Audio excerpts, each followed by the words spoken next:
Will anyone from the East Baton Rouge Parish come to inspect the property to see if it meets all requirements to rebuild, such as dryness, mold remediation, or anything of that sort? Check the studs. Check the studs, moisture content? Currently, the answer to that would be, we don't necessarily check for mold. That's not something that we're really equipped. The studs are dry enough to go ahead and do the sheet rock. Yeah, and then the recommendations, and I wish the folks here from the house was here, they're a great resource, and I urge you to contact them if you have any questions about mold. But the recommendation right now is your studs at a 15% moisture content. Who does that? Who And you can does check those with a moisture meter. Yeah. Now, they sell them at Home Depot or some other home improvement stores. Certificate to tell us, someone won't come there and say, okay, this stud is the required dryness, it's okay to go ahead and do this, do your sheet rock. If I could answer it a little bit there, Justin, sorry. To answer your question short, no. There's nobody in the city that would do that. They don't normally do that under kind of smaller isolated circumstances, or unless you pull a building permit, even when you're pulling a building permit, they won't check for those conditions. So this is a pretty specific, event that we've experienced here. So there are a lot of people going through this. So there are a lot of people that are becoming mold experts and demo experts in their own rights here as we go through this. So a couple things to keep aware of as you're doing that. Because I think you're concerned about closing your walls back in and having some level of assuredness that you're making the right decisions before you move forward. Okay. So a couple of things that you have to do, absolutely, is make sure that all the material on your walls, it's drywall or hidden behind cabinets, and the insulation in the walls has been removed. Anything that might be trapping moisture in areas you need to look for, be careful of, or behind cabinets, behind showers, behind fireplaces in particular, that you can't access maybe from the backside because it's on an exterior wall or it backs up to another cabinet or shower or something like that. So make sure that those materials are removed. And again, most folks are at that point already. So they're going through the drying out phase.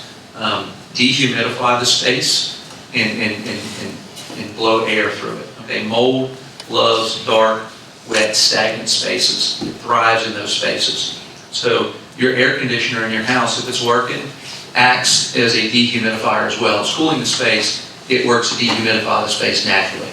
So you want to get the overall humidity of the house at or below 50%, which is what it normally is at. But you want to make sure that the materials that you're building at are a moisture content at 15% or below. And so added dehumidifiers in the space, added fans in the space moving across those materials will help to dry those out. Okay. So now one more answer to your question now. How can you be sure that you're at that 15% threshold or below? There are some very quality people in the city right now that are doing the testing for reasonable rates. Okay. Before you do that, though, I want to add in, you should spray for mold. You should use a mold killing agent. There's several good ones on the market. Most pest control companies in town are doing that and are regulated to do that. So contact maybe your termite provider if you don't have that. If not, let me know. I can give you several names of people that I know that are doing it. And then test. What you can do then is once you feel like everything's dry, hire a company to come in and test for you.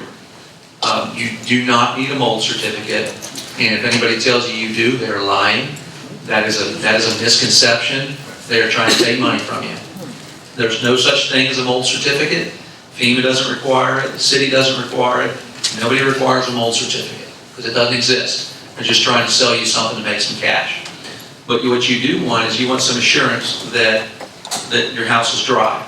We have taken it on ourselves to hire a third-party toxicologist and mold remediation firm to come through and do moisture samplings of every room that we're working on for our clients in their homes to make sure, and they're generating a report that documents where they take the samples in the house, what the moisture levels are in the house, and when they took them.